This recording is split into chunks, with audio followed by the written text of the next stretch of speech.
ఈరోజు AV9 TV వార్తలకు స్వాగతం. వార్తలు చదువుతున్న ఆనంద్ కొండేటి. రాష్ట్ర ఉప ముఖ్యమంత్రి పవన్ కళ్యాణ్ గోదావరి పరిరక్షణకు ప్రత్యేక ఏర్పాట్లు చేయడం పట్ల అభినందనీయమని పోలవరం ఎమ్మెల్యే చిర్రి బాలరాజు అన్నారు. ఆదివారం జీలిమిల్లి మండలం బర్రింగవాడలో ఎమ్మెల్యే క్యాంపు కార్యాలయంలో ఏర్పాటు చేసిన విలేకరుల సమావేశంలో ఎమ్మెల్యే చిర్రి బాలరాజు మాట్లాడారు.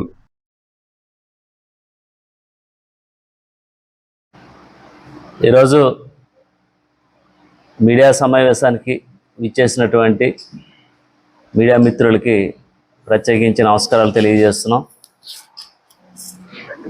గత 3 రోజుల క్రితం ఉప ముఖ్యమంత్రి పవన్ కళ్యాణ్ గారు పర్యావరణ పరిరక్షణ అలాగే రానున్న రోజుల్లో వచ్చే ఏడాది జూన్లో మొదలయ్యేటువంటి గోదావరి పుష్కరాలకు సంబంధించి రాజమండ్రి పరివాహక ప్రాంతాల్లో 2 రోజుల పాటు పర్యటన చేసి నల్లా ఛానల్, ఆంధ్ర పేపర్ మిల్స్ పరిసర ప్రాంతాలు పరిశీలించారు.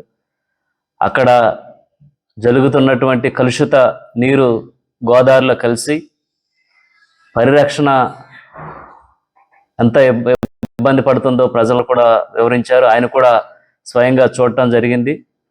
దాన్ని దృష్టిలో పెట్టుకొని ఉప ముఖ్యమంత్రి పవన్ కళ్యాణ్ గారు వెంటనే రాష్ట్రంలోని ప్రధాన నదుల కాలుష్య నివారణకు ప్రత్యేక టాస్క్ ఫోర్స్ను ఏర్పాటు చేయడం జరిగింది. ఈ టాస్క్ ఫోర్స్లో ముఖ్యంగా తూర్పు గోదావరి, పశ్చిమ గోదావరి, ఏలూరు, కాకినాడ, కోనసీమ, పోలవరం జిల్లాలకు సంబంధించి కలెక్టర్లు ఇందులో కమిటీ సభ్యులుగా ఏర్పడి ఏదైతే ఈ గోదావరి పుష్కరాలకు సంబంధించి కలుషితమైనటువంటి నీరు ఫ్యాక్టరీల రూపంలో కానీ లేకపోతే మురుగునీరు కాలువల నుంచి కానీ రాకుండా ప్రత్యేకమైనటువంటి ఏర్పాట్లు చేసి రేపు జరగబోయేటువంటి పుష్కరాలని చక్కగా పర్యావరణ పరీక్షించే విధంగా ఒక మంచి గోదావరిలో ఈ పుష్కర స్నానం చేసే విధంగా ఉప ముఖ్యమంత్రి పవన్ కళ్యాణ్ గారు ఈ టాస్క్ ఫోర్స్ని ఏర్పాటు చేయడం జరిగింది. దీనిలో ముఖ్యంగా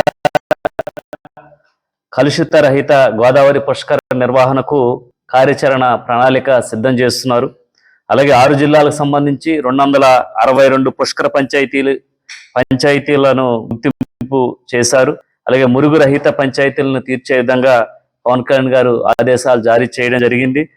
అలాగే మురుగునీరు నేరుగా గోదావరిలో కలవకోకుండా ప్రత్యేక పర్యవేక్షణ చేసే విధంగా ఈ టాస్క్ ఫోర్స్ ఉపయోగపడుతుంది. అలాగే మున్సిపాలిటీ సామర్థ్యానికి తగిన విధంగా మురుగు శుద్ధి ప్లాంట్ల నిర్మాణం కూడా ఏర్పాటు చేయడం జరుగుతుంది. ఇలాగా పర్యావరణ పరిరక్షణ టాస్క్ ఫోర్స్కి ఈ విధంగా 262 చోట్ల కూడా ఈ కంట్రోల్ రూమ్స్ ఏర్పాటు చేసి రేపు పుష్కరాలకు సంబంధించి ప్రత్యేకించి పవన్ కళ్యాణ్ గారు ఈ టాస్క్ ఫోర్స్ని కమిటీని ఏర్పాటు చేయడం జరిగింది. ఇది ఈరోజు ఎందుకంటే పర్యావరణ పరిరక్షించే బాధ్యత మనందరిది. ప్రత్యేకించి ఈరోజు పవన్ కళ్యాణ్ గారు ఒక నిర్దేశించి ఈరోజు ఈ కమిటీని ఏర్పాటు చేసి రేపు జరగబోయేటువంటి పుష్కరాలని ఇంత ఘనంగా చేయటానికి ఆయన ఆదేశాలు జారీ చేయడం జరిగింది.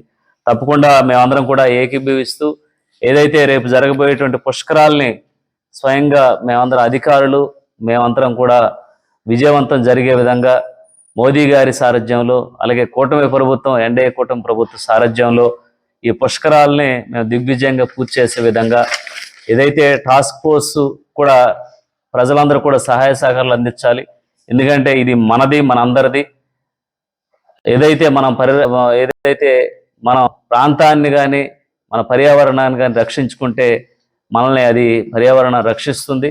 ఖచ్చితంగా మీ ప్రజలందరూ కూడా ఏదైతే పుష్కరాలకు సంబంధించి ఆ పరివాహక ప్రాంతాల్లో ఉన్నటువంటి ఆ మురుగునీరుకి సంబంధించి ఎవరికి వారు చక్కగా ఆ మురుగునీరు గుంటలు ఏర్పాటు చేసుకొని అది గోదావరిలో కలవకోకుండా అందరూ కూడా జాగ్రత్త పడాలని, అలాగే ఈ టాస్క్ ఫోర్స్కి అనేకమైన పవర్స్ కూడా ఈరోజు ప్రభుత్వం తరఫున ఇవ్వడం జరుగుతుంది.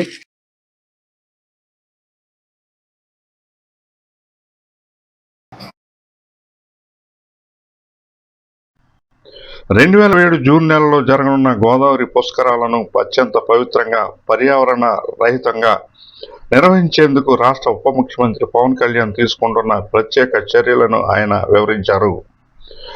పర్యావరణ పరిరక్షణ చర్యలను సమర్థవంతంగా అమలు చేసేందుకు 20,062 కంట్రోల్ రూమ్లను ఏర్పాటు చేయనున్నట్లు చెప్పారు. గోదావరి పరివాహక ప్రాంత ప్రజలందరూ పుష్కరాలను విజయవంతం చేసేందుకు తమ వంతు కృషి చేయాలని ఆయన పిలుపునిచ్చారు. AV9 TV news Jeelugumilli.